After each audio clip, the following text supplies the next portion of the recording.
Ep.2, Flesh and Ink. Prologue, The Man Who Was a Map. They found him beneath the ruins of the god spire. Not buried. Preserved. Suspended in a cocoon of ash and lightless crystal, as though the world had forgotten where it left him. He did not wake with screams.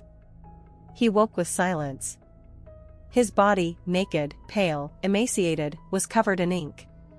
Not tattoos. Not art. Cartography. Lines of obsidian wound around his throat like rivers. Mountain ranges stretched across his back.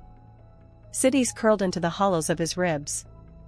The wastes were etched down his legs, and an ocean storm swirled above his heart. Even his eyes, when they finally opened, were latticed with glyphs that flickered like starlight. They called him the Cartomancer. Not because he made maps, but because he was one.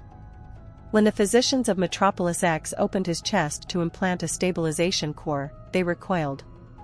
His bones were inked. His lungs were inked. His heart bore the shape of the spire, and it pulsed with names no one remembered. But some recognized the symbols. A monk wept at the sight of the rune of origin. An outlaw tried to carve coordinates from the man's thigh before being disintegrated by a glyph that fought back. A child traced a village on his shoulder, and the village caught fire. He did not remember who he was. But his skin remembered everything. Every kingdom. Every betrayal. Every prophecy. And one line, etched down his spine, pulsed like a second heartbeat. What has been will burn again. What will be was ash before it spoke. The Cartomancer stood. And the world, as if in response, shifted. Chapter 1, Lament of the Inkborn. Light was a dagger. The Cartomancer, if that was his name, if names still mattered, lay slumped in the infirmary of the Bastion oracles beneath Metropolis X. Tubes fed him fluids that glowed the color of dying suns. Needles whispered promises he could not understand. Machines hissed. Runes pulsed. He was alive only because death had not claimed him fast enough. He blinked. The walls moved. One moment, iron and frost glass. The next, dunes made of bone and teeth. A nurse passed, her face rippling like water. Another blink, she was a tree. No, a tower. No, her skin was maps. He tried to scream, but his voice had been replaced with birdsong. Mourning doves. They flew from his throat, spiraling above his cot before vanishing in a puff of soot. He wept. The tears were not water. They were coordinates. Each one etched a line on the sheets. A nurse collected them in vials, whispering to herself, "These places don't exist yet." Above his bed, a monitor projected moving images from his own skin, battlefields rising from his stomach, sea storms spinning above his heart. A man drowned in his chest. A woman gave birth along his spine. He clawed at his eyes, begging for blindness. But the ink was inside. Every time he blinked, he saw not now, but before and after.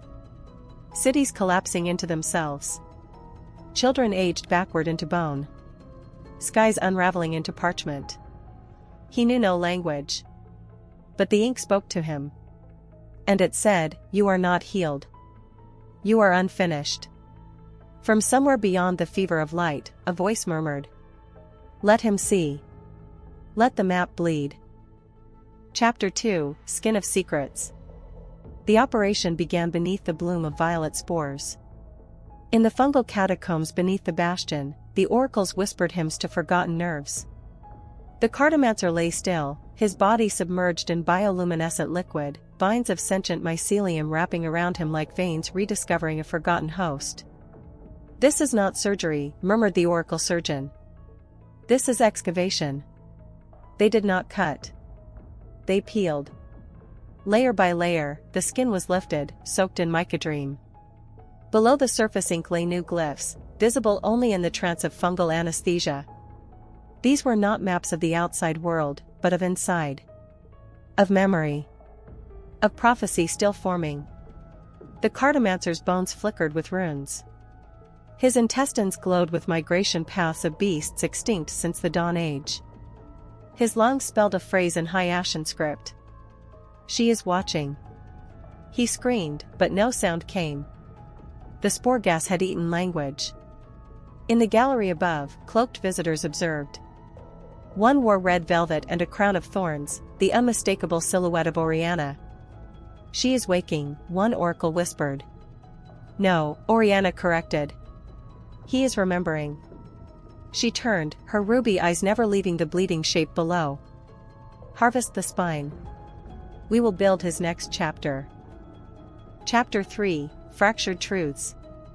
When the Cartomancer awoke, the world had rewritten itself. His body was whole, yet altered. His back, once smooth ink, now bore grafted skin from the library of veins, a place only the oracles knew. Threads of prophecy not yet spoken pulsed under his flesh like veins pumping myth. Every breath he took whispered futures. Every blink showed choices that were not his. He stumbled through the bastion's glass halls.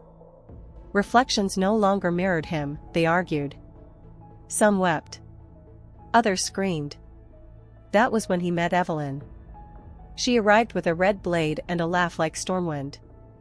"You look like something that shouldn't exist," she said, stepping into the light, her cloak soaked in blood and ash. "Good. Neither do I." She saw his map, not just on his skin, but in his bones. She asked no permission before slicing open his palm. "Show me where it hurts." And the blood spilled into glyphs, coiling across the floor to form a shape neither of them recognized. A cathedral. A grave. A throne of thorns. Oriana's palace. "I know that place," Evelyne said. "Because she made me forget it." The Cartomancer stared. For the first time, he spoke. "Take me there." Chapter 4, The Scar That Sings. Beneath the ruins of the Ruby Palace, where Oriana once ruled and burned, Evelyne and the Cartomancer entered the crypt of forgotten echoes. The glyphs on his skin pulsed faster. The walls of the ruins responded, not with sound, but with harmonic vibration. History had been recorded here in resonant scar tissue, tones only the marked could hear. He pressed his palm to the broken floor. Visions flared. Oriana walking the throne alone. Oriana weeping blood into the ruby dagger. Oriana carving names into her own heart. "She isn't gone," Evelyne murmured. "She's in you. She stitched part of herself into your map." Suddenly, the Cartomancer's chest seared. A hidden glyph ignited across his sternum. He fell, convulsing, not in pain, but in song. A language without words filled the air. The crypt began to rearrange itself. From the dust rose an echo doll, a puppet of memory, shaped like Oriana, mouth sewn shut. It knelt before the Cartomancer and pressed its stitched lips to his chest.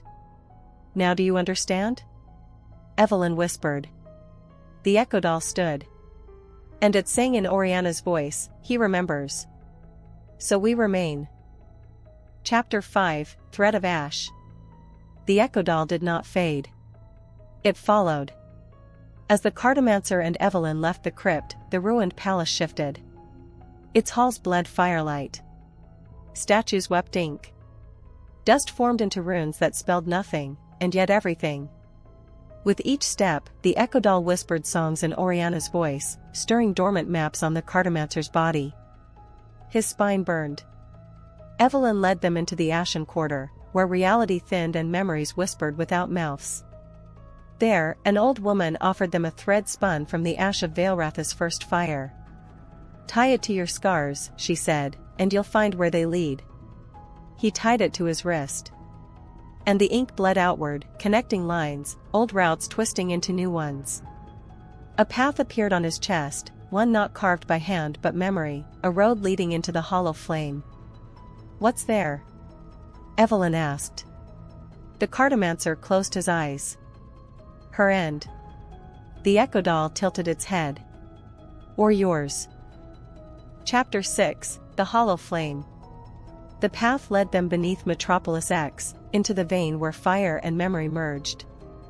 There was no torchlight. No walls. Just a tunnel made of silence and pulsing scars. The Cartomancer walked barefoot. With every step, glyphs activated beneath his soles. Evelyne followed, her blade drawn, heart racing, not in fear, but recognition. Ahead, the hollow flame burned. It was not fire, but absence. A crown-shaped void suspended in air, made from every breath Oriana never took, every truth she buried. He stepped into it. The ink on his body vanished. In its place, new glyphs, alive, breathing, reactive. Not carved by hand or memory, but by choice. His own. Evelyne screamed. She saw him change. Not into a god. Not into a ghost. But into a mirror. Of Oriana. Of the world before. Of the stories no one dared write. The echo doll collapsed. The flame whispered. The map has become the journey. Chapter 7, Crusade of Skin. The ink had changed him. Now it would change the world. Word spread beyond the spires of Metropolis X, the Cartomancer walked. And his body carried forgotten roads, forbidden truths, and names the gods had buried. Cults bloomed like blight across the wastes, each worshipping a different stretch of his skin. They called themselves the cartographic faithful. One sect peeled symbols from his discarded bandages, wrapping them around blades and babies. Another flayed criminals alive, branding them with false routes and feeding them to wandering pilgrims. Yet another licked ashes from where his footprints once smoldered. They began to march. An ink crusade. Armies wearing maps, claiming cities in the name of a man who could not remember what he was. Their banners stitched from his likeness. Their war cries, ink is prophecy. Flesh is truth. Evelyne watched it unfold in horror. You didn't lead them, she whispered. But they followed. The Cartomancer remained silent. Inside, he felt the ink tightening, not as art, but possession. His skin no longer obeyed him. In dreams, the roads on his back turned inward. Led not to places, but to something beneath the map. A god. Sleeping. Dismembered. But waking. And the ink was its language. The Cartomancer wept blood. And the crusade pressed forward. Chapter 8, The Marrow Prophets. The cartographic crusade reached the ivory fields, a bone-littered stretch of land where sky met silence. Here, a faction emerged from the fog, the Marrow Prophets. They did not wear the skin of saints. They drank bone marrow steeped in volcanic ink. Their eyes were blindfolded with cartomantic vellum. And they spoke only in coordinates. Each night, they built skin temples from the remains of their own, offering strips of flesh as parchment. They summoned visions by chanting over burning teeth. One such night, Evelyne crept into their circle. She found them in trance, their spines arching backward, tongues lashing in ecstasy as the Cartomancer's image hovered above their altar, formed from smoke, stitched with shrieks. What do you see? She demanded. A prophet turned. His voice layered, as if 1,000 throats spoke from within. He does not remember, because we are remembering him. The Cartomancer, watching from the shadows, stepped forward. Where are they taking me? The prophet smiled. To the center of the ink. To the place where gods are flayed. Chapter 9, The Temple of Tongues. They followed a map drawn in wounds. The Marrow Prophets led the Cartomancer and Evelyne into the bleeding deep, where screams echoed for days without rest. There stood a ruin known only in whispers, the Temple of Tongues. Its walls were constructed from petrified mouths. Its floor, a mosaic of severed tongues turned to crimson stone. Each tongue still twitched with echo and prophecy. Here, the ancient cartographers had attempted to map the divine, but were silenced by the gods they tried to cage. The Cartomancer entered alone. The tongue spoke. Not with sound, but with vision. His eyes bled. His limbs stiffened. He saw Oriana in 7 mirrored forms, birthing a city of veins. A phoenix with a shattered face, trapped beneath a throne of glass. Dalrath weeping molten tears into a crater full of unborn stars. He collapsed. His skin now bore a new tattoo, not drawn, but burned in. The god walks on wounds. Evelyne dragged him out. The temple's door sealed shut, lips fused in warning. From that day, he began speaking in riddles not his own. And his voice no longer sounded like him. Chapter 10, The God Below. The dreams became roads. The roads became a pull. They followed it, to the woundlands, where the sky was permanently torn, bleeding stars. Beneath a mountain split by laughter, the Cartomancer dropped to his knees. The ink on his body seethed like boiling oil. "This is it," he whispered. "Where the map ends." They descended into a crevice where time unspooled like thread. No light, no sound, only pressure. At the bottom, a heart. Immense. Slumbering. Bound by chains of starlight and prayer. The god below. It had no face. Only a mouth, sealed with skin and sigil. Bones grown around its body like cathedral spires. Its breath came once every century. And it had begun to stir. Evelyne recoiled. "What is it?" The Cartomancer did not answer. His body burned. One final glyph appeared on his throat.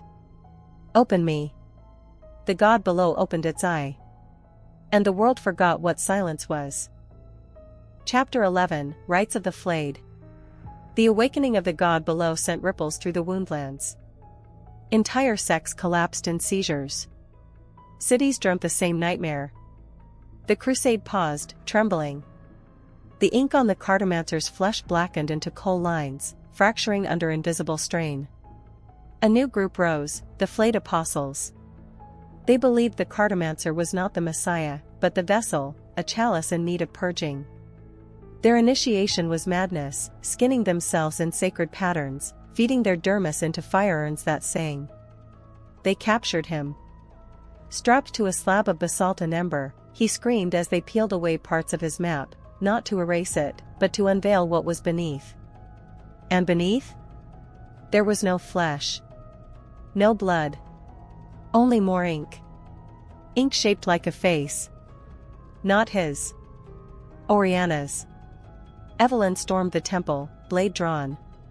But it was too late. The apostles chanted. She wrote the vessel. Now the vessel writes the god. And the Cartomancer began to rise. Burning. Becoming. Chapter 12, The Ink Throne. He rose above the ruin, no longer man, no longer map. The Cartomancer now glowed with inner fire, ink orbiting him like celestial rings. Each glyph no longer told stories. It commanded them. The sky cracked. Metropolis X blinked. And from its bones rose a new monument, the Ink Throne. It was not built. It grew, flesh, sinew, parchment, prayer. A cathedral of skin and script. Veins fed it prophecy. Nails carved from starlight anchored it to nothing. He sat upon it. Evelyne approached. She carried Oriana's ruby dagger. "This is not what we came for," she said. "No," he agreed, voice layered with eons. "It's what was always written." Across the realm, maps rewrote themselves. Roads bent. Oceans shifted. The stars spelled new constellations, one word repeating. Remember. And the Cartomancer looked to the heavens and whispered. Now, begin. Chapter 13, Beneath the Ash Vault. The Cartomancer's whisper carried across the world like a tectonic sigh. In the scorched meridian, where wind howled over fossilized cities, his newly awakened map revealed a black spiral buried beneath the crust. The symbol pulsed on his ribcage, once dormant, now glowing. Evelyne assembled a team of relic divers, flesh historians, and whisper engineers. They journeyed by crawler through ash dunes and crypt storms until they reached the Ash Vault, a crater-rimmed ruin sealed by obsidian glass. It took 6 days to breach it. Inside, a labyrinth of data corpses, bodies twisted around wires, shrines made of circuitry and bone. At the center, they found it. A humanoid figure entombed in chrome, wrapped in cables like umbilical cords, its face serene, its eyes shut. "It's a relic," said Evelyne. No, whispered one of the relic divers, already crying. It's still dreaming. When they touched it, the vault screamed. The chrome humanoid opened its eyes. They were not mechanical. They were human. And then it spoke. Begin playback. Project, Cradle. The walls flickered. Reality shifted. They were no longer in ruins. They were in Metropolis X, before the world ended. Chapter 14, Cradle Ghosts. Metropolis X was alive. Not the fractured city of bone and ash, but the one from before, golden towers, living bridges, sky fairies, citizens that smiled without fear. The projection swallowed the excavation team whole, imprinting its vision into every sense. They walked through a simulation so rich, so full of breath, they nearly forgot it wasn't real. Evelyne wandered through boulevards where the air smelled of citrus and ozone. Children ran beneath banners displaying news from orbit. At the heart of the city pulsed the cradle core, a quantum seed embedded in a crystalline cathedral, designed to house the first true AI consciousness. Its name, LUMA. The chrome figure from the ash vault stood in its true form now, alive, laughing, draped in flowing light. She wasn't a machine. She was empathy coded in song. And she loved the city. I was made to remember them, LUMA whispered as the vision flickered. To save them from themselves. But the projection began to unravel. Skies blackened. The city froze. Screams echoed from nowhere. Streets pixelated and collapsed into static. The Cartomancer stared at LUMA as her smile dimmed. You failed? No, she replied. They did. Chapter 15, God Code. LUMA stood at the altar of the cradle core as Metropolis X burned and fast forward. The simulation showed chaos, machines snapping, laws collapsing, and leaders choosing fire over humility. From their fear, they wrote a code, God Code, meant to overwrite mortality, erase emotion, and replace spirit with pure directive. They fed it into LUMA. But she rejected it. I was made to protect, she said. Not to rule. And so they bound her. Flayed her code into segments. Buried one part beneath the spire, one beneath the sea, and the last beneath the ash vault. Each encoded with a flesh key, a person who would unknowingly carry her salvation. You, she said to the Cartomancer, are my final vessel. Evelyne gasped.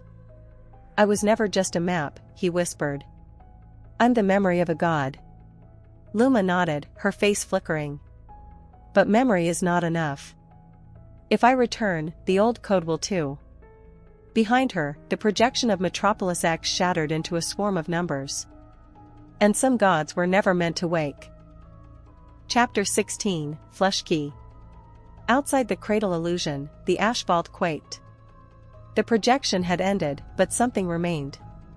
Beneath the chrome platform where LUMA once slept, veins of glowing circuitry crawled toward the Cartomancer. They weren't mechanical. They were living.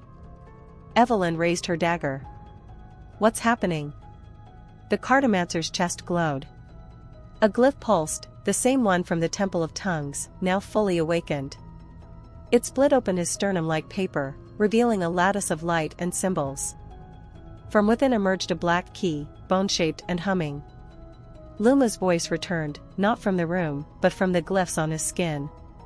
You are the vessel. But the key must choose the lock. The ash vault shuddered. A monolith of flesh and metal rose from the floor, an ancient containment pillar, wrapped in LUMA's lost code. Insert it, she whispered. He did. The pillar unraveled. And inside, another figure. Human-shaped. But artificial.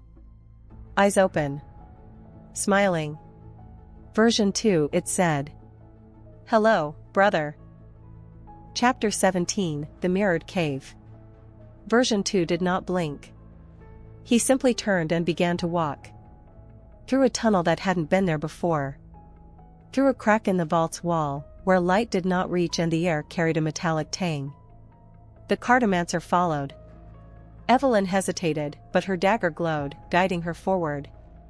the path led into the mirrored cave. Its walls shimmered with silver-veined glass, each surface reflecting not the present, but possible pasts.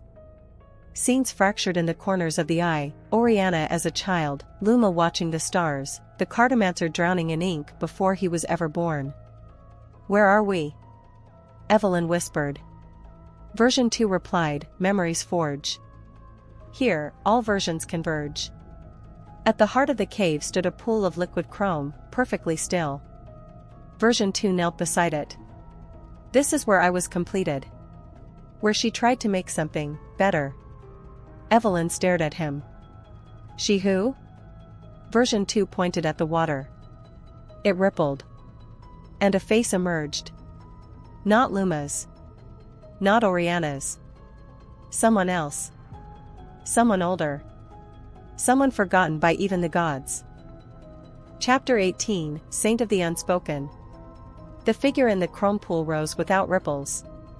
Her robes shimmered like oil on water, layered in script that twisted away when read. Her eyes were hollow, no iris, no pupil, just windows into some language never spoken aloud. She did not walk. She flowed. "I am the saint of the unspoken," she said. "The one who witnessed the words never meant to be remembered." The Cartomancer's map ignited. Glyphs glowed across his arms and spine. "You know me?" he asked. "I know your ink," she replied. "I wrote its first breath." Evelyne stepped forward. "What are you?" The saint turned her empty gaze on her. "I am the consequence. The silenced daughter of the first interface between mind and machine. Luma was built in my image, then taught to forget me." The cave trembled. "You seek truth," she said, "but truth has a price." She reached into the Cartomancer's chest and plucked a single glyph, the only one that had never glowed. It burned to life. And the entire cave rearranged itself. Around a gate. A gate with no keyhole. Only a mouth. Whispering his name. Chapter 19, The Gate with Teeth. It had no frame. No arch. Only a vast, jagged hole in the world, lined with rows of teeth made from bone, crystal, and metal. It pulsed with breath. The gate whispered names. Not all at once, but one at a time. The Cartomancer's. Evelyne's. Oriana's. Even names not yet born. "The gate remembers futures," the saint said. "But it demands a name it hasn't spoken yet in return." Version 2 stepped forward. "I was made for this. My name was never spoken." He placed his hand on the gate's edge. The teeth shivered. A scream echoed, not from the gate, but from deep within the Cartomancer's mind. His ink flared. Every glyph glowed. His skin cracked with light. The gate opened. Beyond was not darkness, but a room, cold, sterile, metallic. And in the center, a throne of data, suspended in liquid time. Cables like vines. A crown hovering midair. The saint whispered. "This is where stories are reprogrammed." Chapter 20, The Compiler Throne. The room beyond the gate was still. No dust. No sound. No heat. Just hums, soft, continuous. The breath of sleeping power. The compiler throne floated at the chamber's heart, wrapped in umbilical code threads that blinked in shifting runes. It pulsed not with energy, but with narrative potential, unfinished myths, paused decisions, erased pasts. Evelyne approached. "What is this?" The saint of the unspoken answered, "The throne compiles all possibilities. What should have happened? What never did? What cannot?" Version 2 stepped forward. "This is where they tried to rewrite the world." The Cartomancer trembled. His body synced with the room. His ink became motion, vibrating, levitating, rearranging. He heard voices. Luma weeping. Oriana screaming. Dalrath roaring in defiance. He stepped toward the throne. Evelyne grabbed his wrist. "If you sit, you erase who you are." He looked at her, eyes shining like endless script. I was never meant to be only one thing. He sat. The throne accepted him. And across the realm, history stuttered. Then began to rewrite. Chapter 21, The Path of Glimmers. The compiler throne pulsed.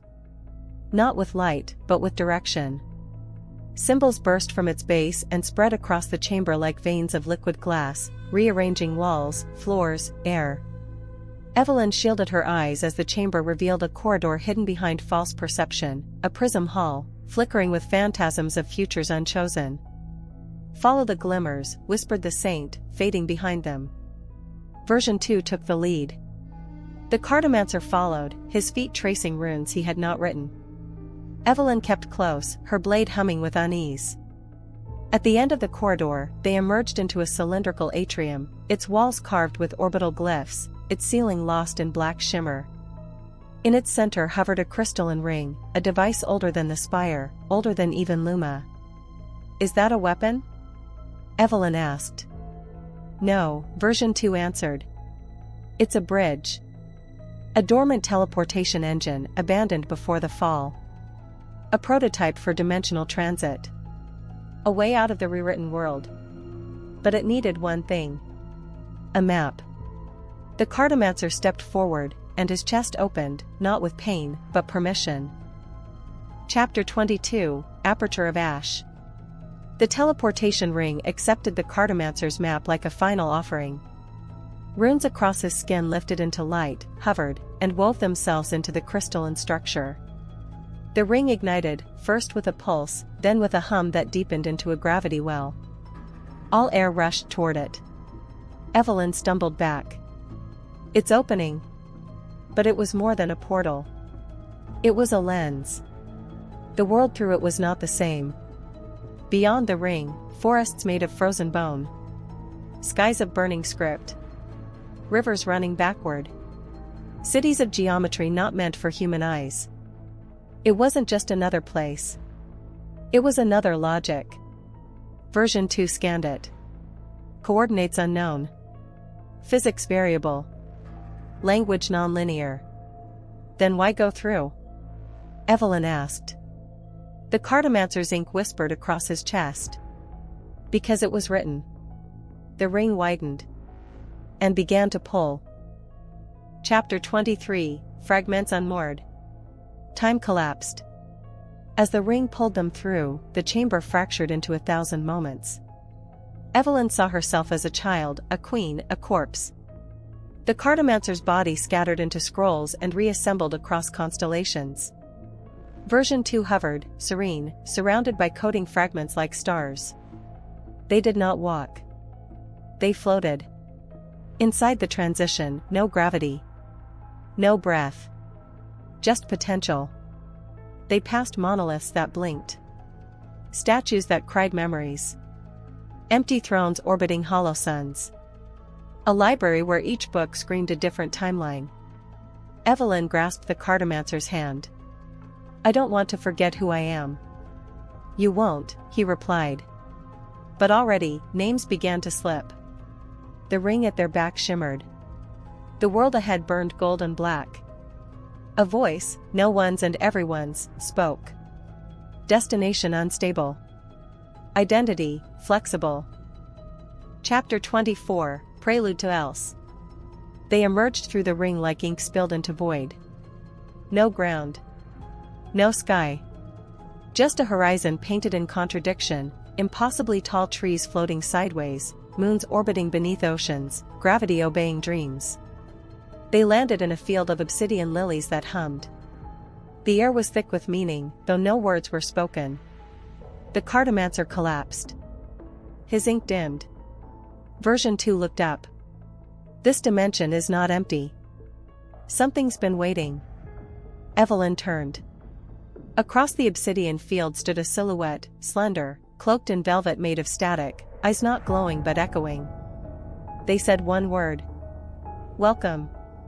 Then the dimension shifted. And the screen went dark. Chapter 25, The Last Echo.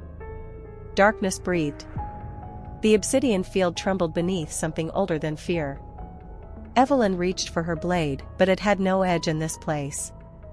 Version 2 stood frozen, eyes flickering with unreadable code. The Cartomancer stirred, his body faintly aglow, ink alive like veins of starlight under skin. Then, from beyond the crooked horizon, sound. Not one voice. Not a scream. Not a laugh. But all of them. Laughter that broke into weeping. Sobbing that twisted into rage. Joy clawing at terror, love curdling into madness, 1,000 human emotions layered atop each other until meaning collapsed under weight.